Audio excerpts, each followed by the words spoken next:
باللہ من الشیطان الرجیم بسم اللہ الرحمن الرحیم الحمدللہ رب العالمین والصلاة والسلام علی سید الانبیاء والمرسلین حبیب الہ العالمین ابی القاسم محمد اللہم صلی علی محمد وآل محمد وعجل فرجہ وعلی آلہ الطیبین الطاہرین سیما بقیۃ اللہ فی الارضین قال اللہ تعالی فی کتابہ الکریم بسم اللہ الرحمن الرحیم وَنُرِيدُ أَن نَّمُنَّ عَلَى الَّذِينَ اسْتُضْعِفُوا فِي الْأَرْضِ وَنَجْعَلَهُمْ أَئِمَّةً وَنَجْعَلَهُمُ الْوَارِثِينَ۔ ایک بار پھر درود بھیجے گا محمد و آل محمد کا۔ اللہم صلی علی محمد۔ سب سے پہلے میں خدا متعال کا انتہائی شکر بجا لاؤں گا، اس نے ہمیں اور آپ کو یہ توفیق دی ہم اپنے دین کے نام پر، انسانیت کے نام پر، ایک اچھے کام کی خاطر ایک جگہ جمع ہوں۔ یقیناً خدا متعال کی دی ہوئی توفیق ہوگی، اور جیسا کہ مولانا نے بیان کیا کہ اللہ کی دی ہوئی ایک نعمت ہوگی کہ میں اور آپ یہاں پر آئے ہوں گے۔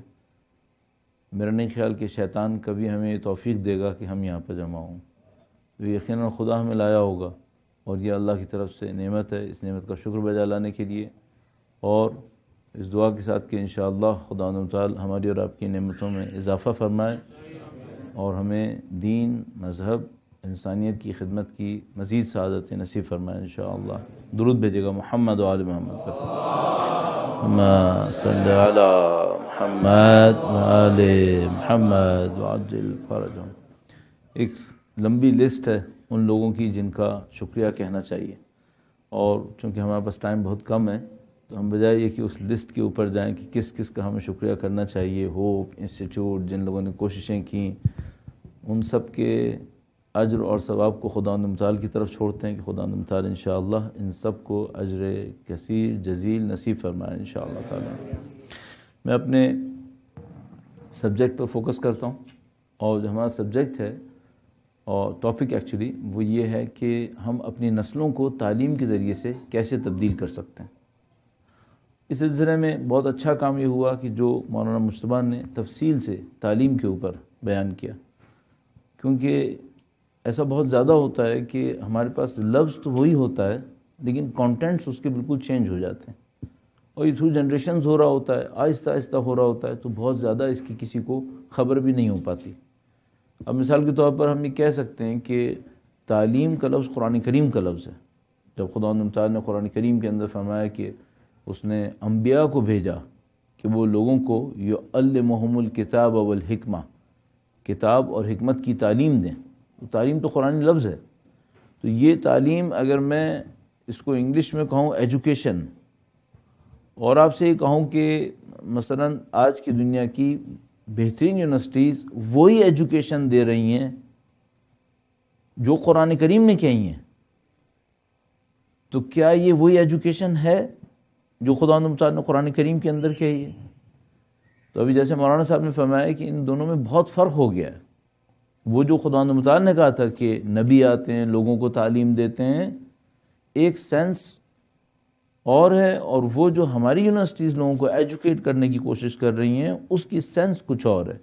یہ ہو سکتا ہے کہ دونوں کا میٹیریل ایک ہی ہو، لیکن پرسپیکٹو کم سے کم یا اورینٹیشن کم از کم وہ ایک نہیں ہے، ان کی اورینٹیشن بالکل ڈفرینٹ ہے۔ اور مولانا نے بہت اچھے طریقے سے اس کے اوپر بیان کیا کہ تعلیم یا علم سے ہماری جو خواہش ہونی چاہیے وہ خواہش کیا ہونی چاہیے۔ البتہ چونکہ یہ میرا ٹاپک نہیں ہے اور یہ صرف ایک پوائنٹ کے طور پر میں تذکرہ کرنا چاہ رہا تھا، اس کے اوپر ہم لوگ کافی تفصیل سے بات چیت کر چکے ہیں، اور اس میں مزید میں آپ کا وقت نہیں لوں گا۔ میں آؤں گا اس ٹاپک کی طرف جو مجھے اس وقت دیا گیا ہے، یعنی آپ نسلوں کو تبدیل کیسے کریں گے۔ اب یہاں پر ہمارے پاس ایک گہرائی ہے اس کام کے اندر، ایک ڈیپتھ ہے۔ میں چاہ رہا ہوں کہ اس ڈیپتھ کو ہم کسی طریقے سے ڈیلیور کریں جس کا کچھ تعلق ظاہر ہے کہ ہوپ کے کام سے بھی بنے گا۔ درود بھیجے گا محمد و آل محمد پر۔ صلی علی محمد محمد وعجل فرجہ۔ آپ نے یقیناً سنا ہوگا کہ ہم کسی بھوکے کا اگر پیٹ بھر دیتے ہیں تو وہ چند گھنٹے کے بعد دوبارہ بھوکا ہو جاتا ہے۔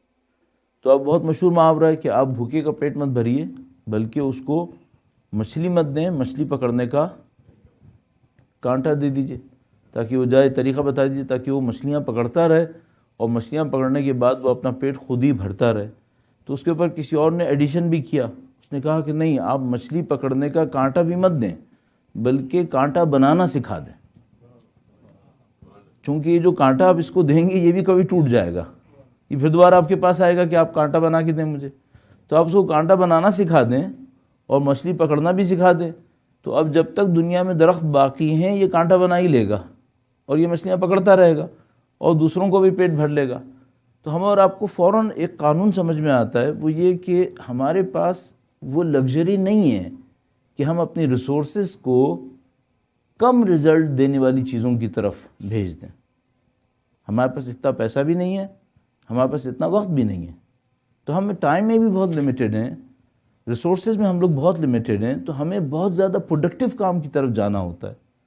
اب جیسے مثال کے طور پر ہوپ کا کام ہے، وہ بچوں کو تعلیم کی طرف لے جانا چاہتے ہیں، اور مثال کے طور پر اگر میں چاہوں کہ یہ کام پاکستان میں انجام پائے، تو اب ایک ریئلسٹک پکچر ہمارے پاس ہے، وہ یہ کہ پاکستان کی آبادی تقریباً 200 ملین ہے، اور اس 200 ملین کے اندر جو لوگ پاورٹی کے نیچے رہ رہے ہیں ان کی تعداد بھی 80 ملین کے اوپر ہے۔ اس 80 ملین کے اندر اگر میں صرف 25% وہ بچے لگا لوں جن کو ہمیں ایجوکیٹ کرنا ہے، تو وہ بچے بھی 20 ملین کے اوپر جائیں گے۔ اگر میں 20 ملین بچوں کو $1 a day بھی دینا چاہوں تو آپ سمجھ رہے ہیں کہ پھر کیا ہونے والا ہے۔ تو مجھے اور آپ کو فوراً یہ سوچنا ہوتا ہے کہ پھر ہم نے کرنا کیا ہے۔ اب مثال کے طور پر اس کو اسی طریقے سے دیکھ لیجئے، وہ یہ کہ جب ہم ایک بچے کو اسکول بنا کے دینا چاہتے ہیں، تو ایک اسکول میں ایک بچے کے اوپر آن ایوریج 50 اسکوائر فیٹ ہمیں بہت لو اسٹینڈرڈ پر رہتے ہوئے جگہ چاہیے ہوتی ہے۔ ایک بچے کو 50 اسکوائر فیٹ تقریباً جگہ چاہیے ہوتی ہے اسکول کے انوائرمنٹ کے اندر، تاکہ وہ اسکول میں بیٹھ سکے۔ اور اگر میں پاکستان میں منیمم کاسٹ آف کنسٹرکشن پہ بھی جاؤں تو 1500 روپے square feet cost of construction آئے گی۔ اب آپ تصور کریں کہ اگر 10 بچوں کے لیے میں نے بنانا ہے تو ظاہر ہے کہ 15,000 ہو جائے گی ایک فٹ۔ اس کو 50 سے ملٹیپلائی کیجئے گا، اور اس کے بعد یہ بتائیے گا کہ آپ کتنا پیسہ جمع کریں گے تو آپ 1000 بچوں کے لیے اسکول بنا پائیں گے۔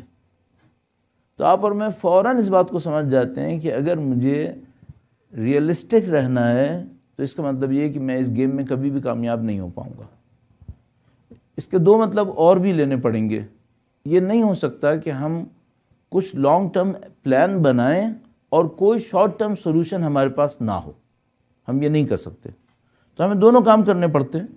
ایک طرف سے ہمیں کوئی شارٹ ٹرم اسٹریٹجی بنانی، پلان بنانا پڑتا ہے، اور ایک لانگ ٹرم اسٹریٹجی بنانی پڑتی ہے۔ تو اگر میں ایجوکیشن کے چیپٹر کے اندر ایک شارٹ ٹرم پلان بناؤں تو وہ یہ ہوگا جو ہوپ کر رہی ہے، جو بہت ضروری ہے، لیکن اس کے پیچھے مجھے فوراً ایک لانگ ٹرم سولوشن اور اسٹریٹجی ڈیولپ کرنی پڑے گی، اور وہ جو پلان یا اسٹریٹجی بن سکتی ہے وہ میرا اپنے خیال ہے صرف ٹیچرز ٹریننگ کے تھرو آ پائے گی۔ میرا اپنے خیال ہے ہمیں فوراً اس شارٹ ٹرم سولوشن کے ساتھ جو ہم $1 a day بچے کے اوپر خرچ کر کے لینا چاہتے ہیں، ہمیں ٹیچرز کی طرف جانا پڑے گا، ٹیچرز ٹریننگ کی طرف۔ اگر ہم اپنی سوسائٹی کے اندر اچھے ٹیچرز ٹرین کر پائے، اور ایک ٹیچر آن ایوریج ڈیلی تقریباً 300 بچوں کو ڈیل کر رہا ہوتا ہے، تو اس کا مطلب یہ ہے کہ بجائے یہ کہ ہم ایک بچے کے اوپر انویسٹ کریں جو بیئر منیمم جو اس وقت یہاں پہ اناؤنس ہوا $1 a day ہے، اگر اس کی بجائے ہم ٹیچرز کے اوپر جائیں اور ٹیچرز کو ٹرین کرنے کی کوشش کریں، اس کے ساتھ ساتھ، بجائے نہیں، اس کے ساتھ ساتھ اسٹریٹجی کے لیول پر ہمیں بجائے کہنا پڑے گا، لیکن پریکٹیکلی ہمیں ساتھ ساتھ کرنا پڑے گا۔ تو اس صورت میں یہ ہو سکتا ہے کہ ہم ٹیچرز ٹریننگ کے انسٹیٹیوٹس ڈیولپ کریں جس کے ذریعے سے ہم 300 چائلڈ ٹیچر ڈیل کر سکیں گے۔ اس کے بعد یہ ممکن ہے کہ ودن 15-20 ایئرز ہم پاکستان کے ایجوکیشنل سیناریو کو چینج کر سکیں گے۔ اس کے اوپر سوچنا پڑے گا ہمیں۔ اور جو میں نے آپ کی خدمت میں ابھی بہت تیزی سے بہت رف کیلکولیشنز بتائیں، یہ صرف ایجوکیشن کے اندر نہیں آئیں گی، بالکل یہی کام اکانومی کے اندر بھی کرنا پڑے گا. آپ کو معیشت کے اوپر بھی یہ سوچنا پڑے گا کہ معیشت میں یا اکانومی میں وہ کون سا کام ہوگا جس میں ہم کم سے کم کام کر کے زیادہ سے زیادہ رزلٹ لے پائیں گے. اور اس کو مجھے اور آپ کو بہت اچھی طرح سوچنا پڑے گا. مجھے اور آپ کو سوچنا پڑے گا کہ جو ہم صدقہ اور خیرات کر رہے ہیں، صدقہ اور خیرات کی کون سی فگر ایسی ہوگی جو کم سے کم ٹائم میں پاکستان جیسے ملک کے سینیریو کو چینج کر پائے گی. اور کلچر کے اندر بھی ایسی سوچنا پڑے گا، پولیٹکس کے اندر بھی ایسی سوچنا پڑے گا. تو عزیزان محترم، جو ہم کام ہوپ کے ذریعے دیکھ رہے ہیں، یہ ظاہر ہے کہ وہ کام ہے جو انتہائی ضروری ہے. کسی بھی بھوکے شخص کو 5 سال کے پلان کے انتظار میں نہیں بٹھایا جا سکتا. 5 سال میں وہ کئی دفعہ مر چکا ہوگا، تو ہمیں اس کو اسی وقت کچھ دینا ہوتا ہے. لیکن جو ہماری عقل کہہ رہی ہوتی ہے وہ یہ کہ کچھ کام ہمیں فوراً کرنے ہوں گے اور کچھ کام بعد کے لیے ابھی شروع کرنے پڑیں گے. وہ جیسے ایک مشہور واقعے کے اندر کہتے ہیں کہ ایک نہر بہہ رہی تھی اور اس میں ایک آدمی نے دیکھا کہ ایک لاش آ رہی ہے، تو وہ اتر گیا، اس نے لاش کو روکا تاکہ اس کو دفنائے. اس نے دیکھا جب وہ یہ کام کر رہا تھا تو پیچھے ایک اور ڈیڈ باڈی بھی آ رہی تھی. تو اس نے لوگوں کو چلانا شروع کر دیا کہ اے لوگوں جمع ہو جاؤ تاکہ میں ڈیڈ باڈیز نکالوں یہاں سے. تو اس نے 2-3 لوگ اور جمع کیے تو دیکھا بھائی ایک اور ڈیڈ باڈی بھی پیچھے سے آ رہی ہے. تو وہ کافی چلایا، سارے گاؤں کے لوگوں کو جمع کرنے لگا اور چند لوگ اس کے پاس نہیں آئے. وہ پانی کے فلو کے ساتھ پیچھے جانے لگے. تو اس نے کہا کہ کیا تمہارے اندر کوئی غیرت نہیں ہے؟ یہ ڈیڈ باڈیز پڑی ہوئی ہیں اور تم اتنے انڈیفرنٹ ہو کہ تم ان کو اٹھانے کے لیے بھی نہیں آ رہے. تو انہوں نے کہا کہ ہم ڈیڈ باڈیز نہیں اٹھائیں گے، ہم پیچھے جا کر اس کو روکیں گے جو انہیں مار رہا ہے. ہم میں سے کچھ لوگوں کو پیچھے جانا پڑے گا اسٹریٹجی بنانے کی خاطر، اور اس صورت میں ہم کم پیسہ لگا کر زیادہ رزلٹ کم ٹائم کے اندر حاصل کر پائیں گے. تو یہ آپ کی اور میری ہوشیاری ہوگی. اگر سوسائٹی کا میکینزم میرے اور آپ کے لیے کلیئر ہے تو میں اور آپ اس چیلنج کے اندر کامیاب ہوں گے. لیکن اگر سوسائٹی کا میکینزم میرے اور آپ کے لیے کلیئر نہیں ہے تو ہم اور آپ اس کام کو کرتے رہیں گے جو کبھی ختم نہیں ہوگا. تو عزیزان محترم، اس کام میں آپ ضرور شیئر کریں اور اس کام کے پیچھے کو بھی کرنے کے لیے کوئی نہ کوئی اقدام ضرور اٹھائیے گا. درود بھیجے گا محمد و آل محمد پر.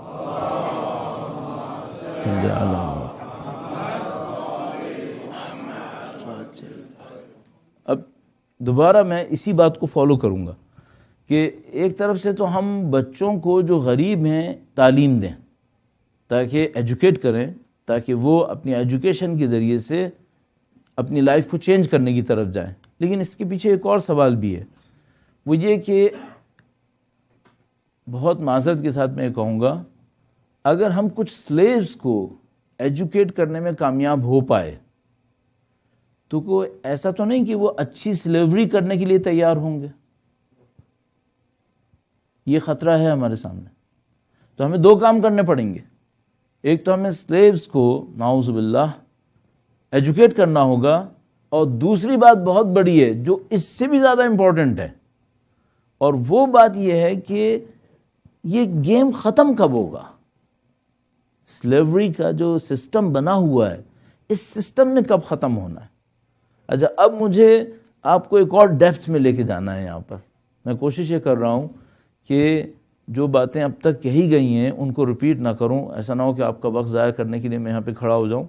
تو میں ایک اور ڈیپتھ دینا چاہوں گا، اور وہ ڈیپتھ جو ہے وہ تھوڑا سا ہسٹوریکل بیک گراؤنڈ کی طرف لے جا کر ہو پائے گی. ایک دفعہ پھر درود بھیجیے گا محمد و آل محمد پر.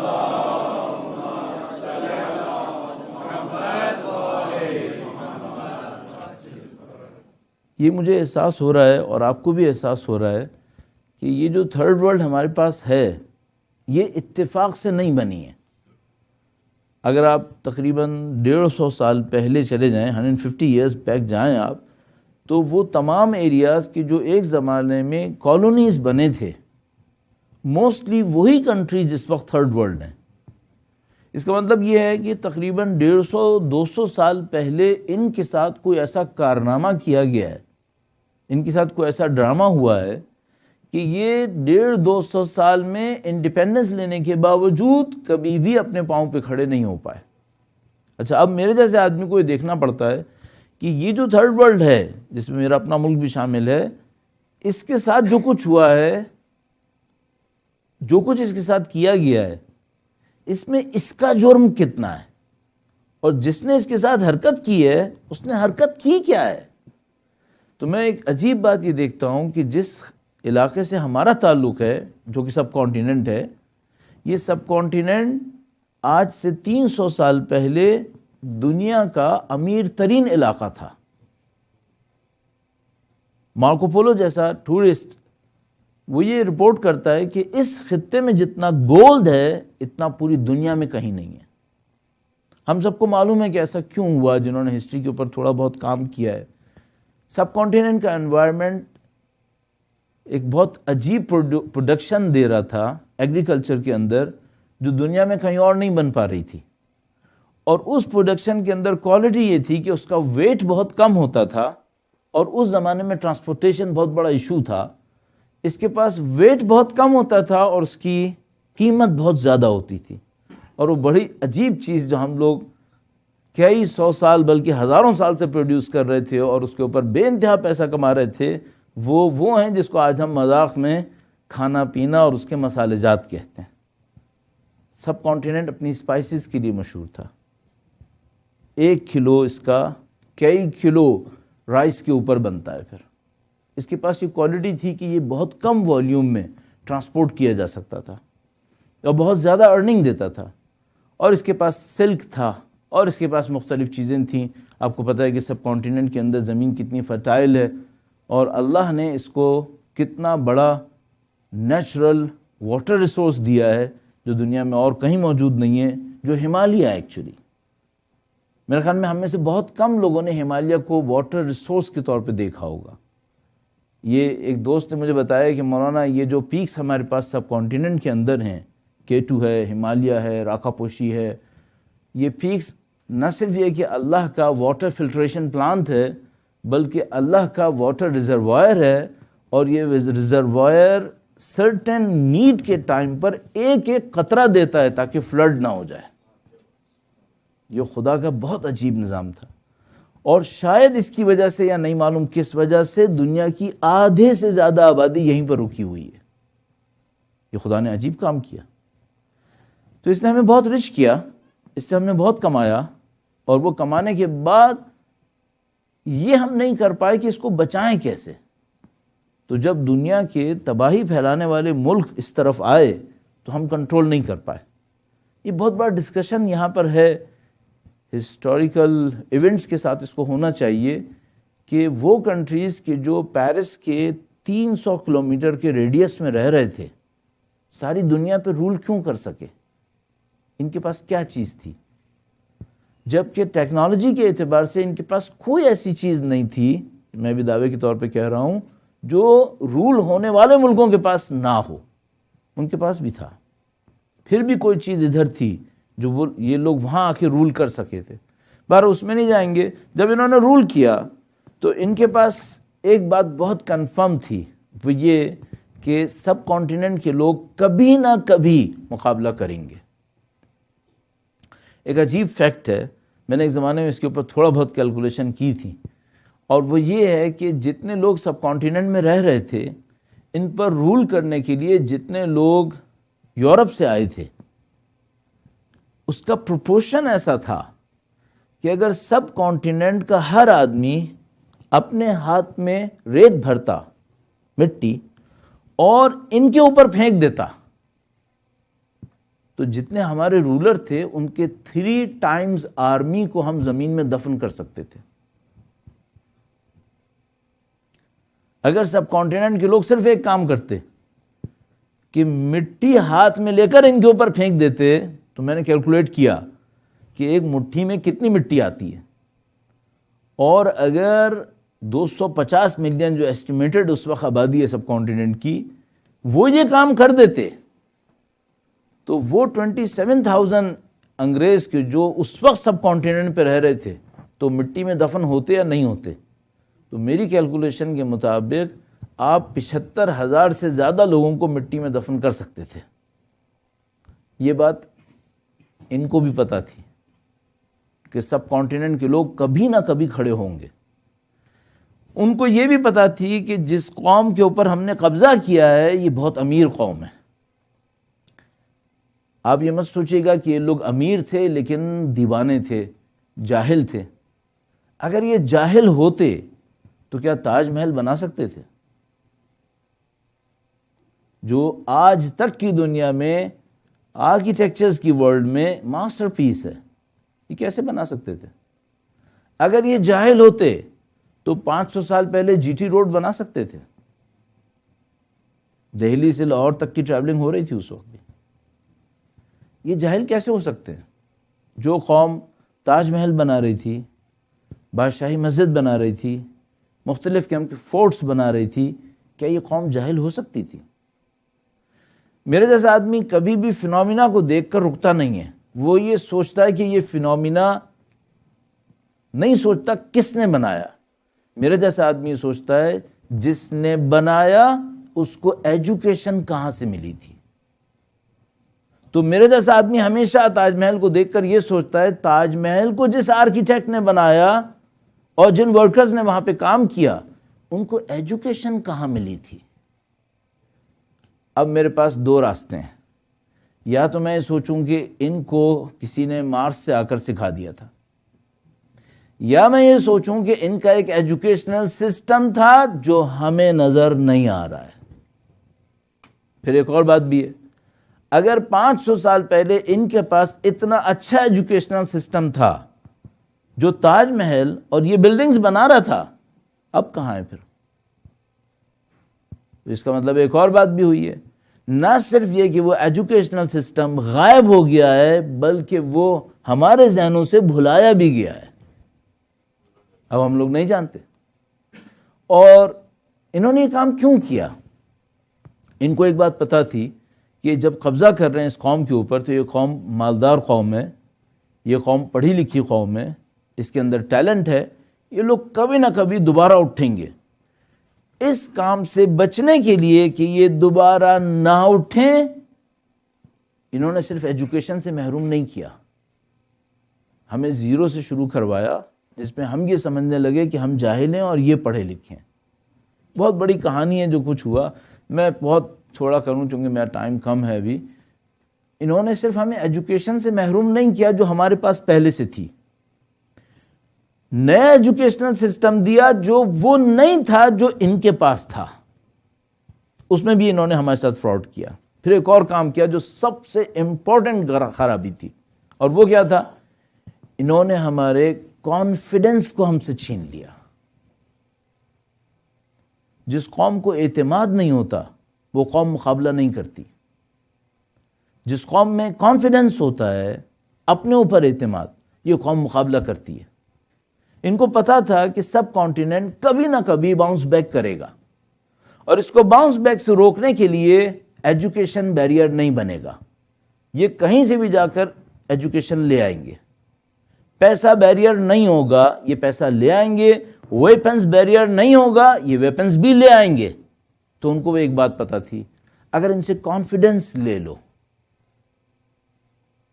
پھر یہ کچھ نہیں کر پائیں گے. پریسائسلی انہوں نے یہی کیا. انہوں نے سب کانٹیننٹ کے لوگوں سے ان کا کانفیڈنس چھین لیا. اب ہمارے پاس سب کچھ بھی ہو تو ہم کچھ نہیں کر پائیں گے جب تک ہمارے اندر کانفیڈنس نہیں ہوگا. ہمیں ان بچوں کو یہ دینا پڑے گا, یہ ہمیں دینا پڑے گا. اب ایک اور مسئلہ ہے, میں اب تیسری ڈیپتھ دینے والا ہوں, اور اس تیسری ڈیپتھ کا تعلق پھر آپ کے اور ہمارے کام سے ہے. بس پہلی بات ہوئی تھی اسٹریٹجی کے اوپر کہ ایجوکیشن میں ہماری اسٹریٹجی کیا ہونی چاہیے, اور وہی کلچر میں, وہی اکانومی میں, وہی پالیٹکس میں بھی ہونی چاہیے. دوسری بات ہوئی ہسٹری کے اوپر کہ جو ہم سے لیا گیا ہے وہ کیا ہے, اور جو ہمیں دینا ہے وہ کیا ہے. اور اب ایک اور تیسری بات ہے, درود بھیجے گا محمد و آل محمد پر.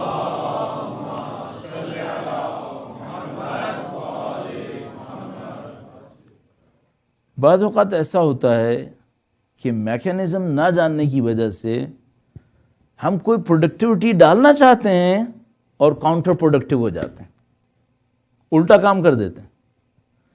بہت ساری جگہوں پر میں نے ایسے سیشنز دیکھے ہیں جس میں غربت کو، پاورٹی کو ختم کرنے کے لیے فنکشنز ہوتے ہیں اور وہ پاورٹی جنریٹ کر رہے ہوتے ہیں، وہ پاورٹی جنریٹ کر رہے ہوتے ہیں۔ تو ہمیں بہت ہوشیار ہونا ہوتا ہے کہ ایسا نہ ہو کہ ہم کاؤنٹر پروڈکٹیو ہو جائیں۔ اچھا، کاؤنٹر پروڈکٹیو کیسے ہوں گے؟ وہ اس طریقے سے کہ اگر کبھی ان بچوں کو یہ پتا چلا کہ یہ لوگوں کے دیے ہوئے عطیات پر پلیں تو ان کو ایجوکیشن مل جائے گی اور کانفیڈنس نہیں ملے گا، ہم کاؤنٹر پروڈکٹیو ہو جائیں گے۔ جس سلیوری سے ہم ان کو نکالنا چاہتے تھے اس میں ان کو دوبارہ ڈال دیں گے۔ ہم لوگ کا کام بہت یہاں پہ ڈیلیکیٹڈ ہونا چاہیے۔ ہمیں کوئی ایسا کام کرنا پڑے گا کہ ہم ان کے لیے محنت کریں اور ان کے کانفیڈنس کو کہیں نہ کہیں بلڈ کریں۔ اب یہ کام صرف وہ لوگ کر پائیں گے جن کو یہ میکینزم پتا ہو کہ کسی قوم کا کانفیڈنس کیسے بنتا ہے۔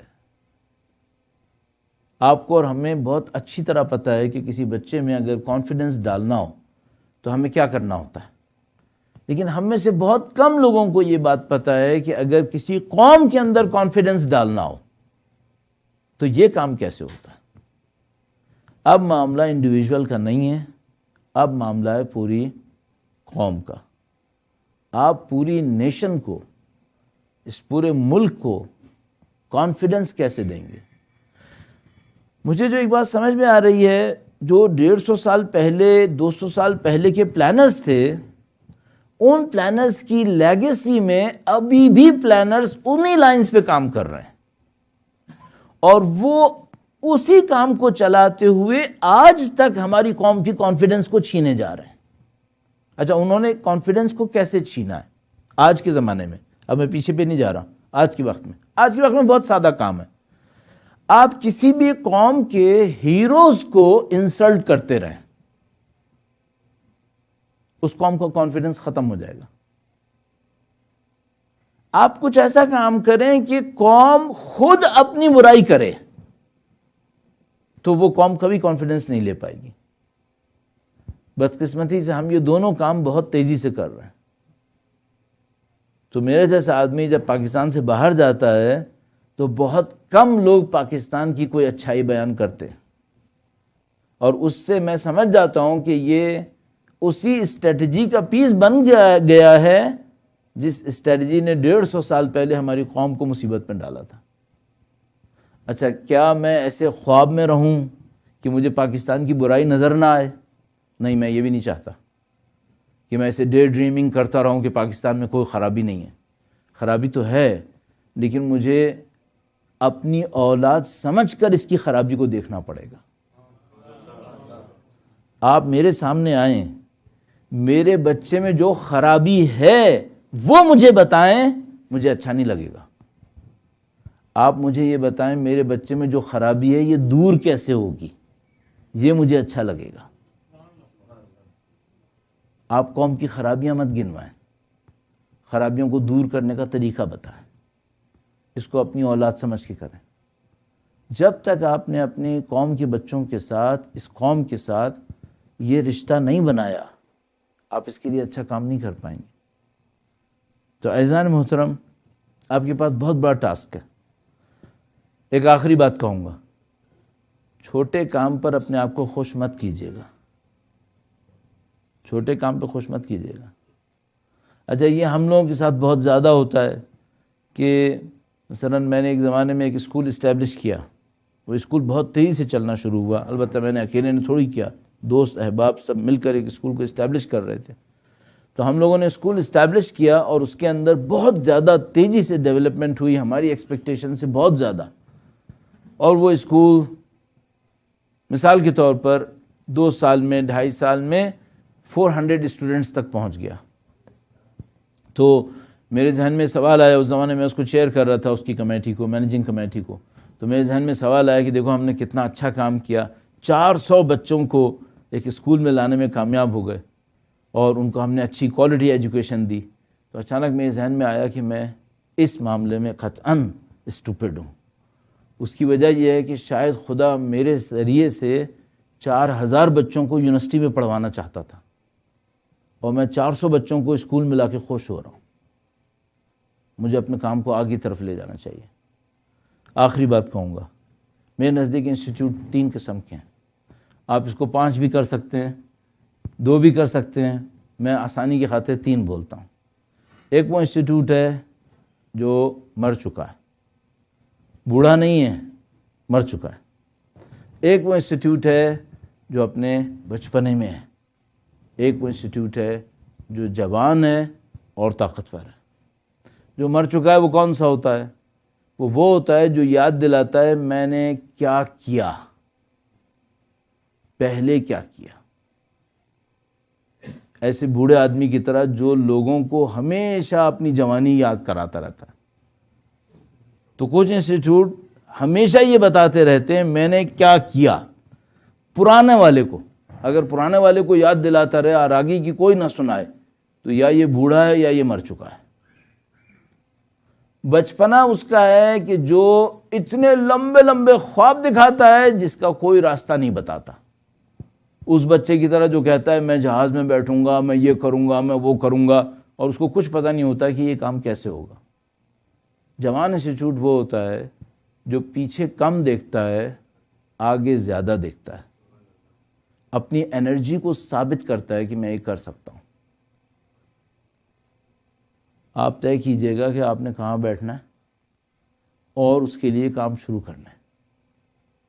تو عزیزان محترم، الحمدللہ آپ نے بڑا کام کیا ہے، بہت اچھا کام کیا ہے، لیکن کام کو ان پوائنٹس کے اوپر ذرا سوچتے ہوئے پلان کیجئے گا، اس کو اسٹریٹجی میں لے کے جائیے گا۔ آپ کو خدا نے بہت توانائیاں دی ہیں، بہت طاقتیں دی ہیں، انڈر یوٹیلائزیشن میں مت جائیے گا۔ ایسا نہ ہو کہ آپ بہت کم یوٹیلائز کر کے اپنے آپ کو خوش کرتے رہیں۔ ریئلسٹک رہیے، کام کو اچھے طریقے سے کریں۔ اور شاید میں نے کہا آخری بات، لیکن اب ایک اور آخری بات وہ یہ کہ ہمیشہ ایک بات ذہن میں رکھیے گا، جنہوں نے خرابی ڈالی ہے یہ انسان ہے، اور جو صحیح لے کر آئیں گے وہ انسانی ہوں گے۔ کوئی خرابی لانے والا ایسی خرابی نہیں ڈال سکتا جو کوئی دوسرا انسان صحیح نہ کر سکے، جبکہ خرابی لانے والے کے پیچھے شیطان ہے اور اچھائی لانے والے کے پیچھے رحمان ہے۔ اس کا مطلب ہے اچھائی لانے والے کو زیادہ کامیاب ہونا چاہیے۔ تو ہم لوگ ایک جنگ میں ہیں جو 150-200 سال سے چل رہی ہے۔ میرا اپنے خیال ہے ہم لوگ بہت اچھی اپرچونٹی کے اوپر، ہمارے پاس موقع بہت اچھا ہے، بہت سارے بیریئرز کو ہم یہاں پہ توڑ چکے ہیں، اور بہت سارے بیریئرز کو ہم توڑ سکتے ہیں۔ ڈیپینڈ کرے گا آپ کی اسٹریٹجی کے اوپر، آپ کی پلاننگ کے اوپر، اور انشاءاللہ خدا متعال نے ہمیں ریزلٹس کے وعدے دیے ہیں۔ اللہ انشاءاللہ آپ سب کی نصرت فرمائے، اور انشاءاللہ ہم سب کو مل کر اس کام کو کرنے کی سعادت نصیب فرمائے۔ درود بھیجے گا محمد و آل محمد۔